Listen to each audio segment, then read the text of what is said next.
growth mindset, that perspective's got to be so healthy and so refreshing for some of these families, right? Like, to be able to hit them and say, okay, whatever the results may be right now, understanding we're extending this horizon, we're giving ourselves time.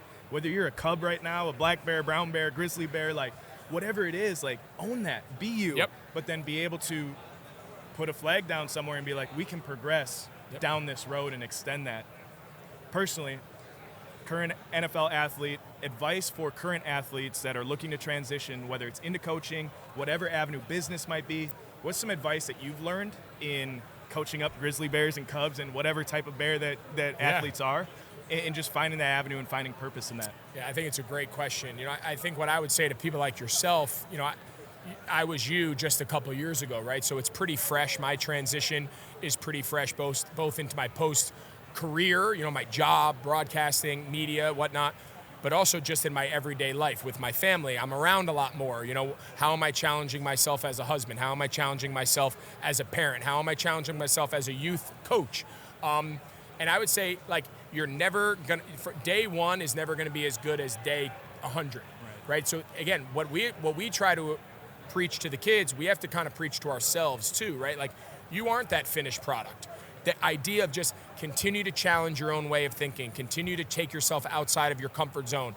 If it's business, if it's being an entrepreneur, if it's media, like, take on any and all challenges. If you would have told me 10 years ago that I was going to be an NFL broadcaster, I would have been like, what? Right. What are you talking about? I play football, man. Like, and when I'm done playing football, I'll coach football. But again, like, I took some risks early on while I was playing. I got invited to a couple unique opportunities that never made the light of day. They either weren't televised, they were behind the scenes, or they were on small regional networks or local networks that people didn't even know existed. So it's like, wow, you called the Super Bowl in your second year. It's like, yeah, but you don't want to know all the shows that I called that you never even knew existed? Right. How many regional networks? I would go on Mondays and test studio work, broadcast work, analysis, and just get these reps and do a bad job, a good job, and work out all those kinks. Like, take those looks. If I never took that opportunity back in 2015 to call a mock game in a closed, sterile booth in LA for Fox, I don't know if I ever would have gotten the light to be like, oh my God, this calling the games thing is really fun, but everyone knows about sitting at a desk. Everyone knows studio. You see that. But if I never took that chance to say, I know nothing about it, I'll just go wing it and figure it out, I wouldn't be doing it now 10 years later. So it's all about just take some chances, be open to learning, be open to anything presented your way, because what you think you're going to do in your post-career, for some people it aligns. I think for a lot of people, what you end up doing is very different from what you thought you were going to do. Right.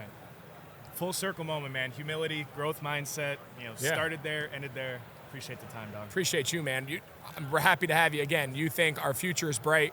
People like yourself, man, appreciate your contributions to the messaging and the storytelling that we're trying to do, and look forward to things to come. Yes, sir. Appreciate you, buddy.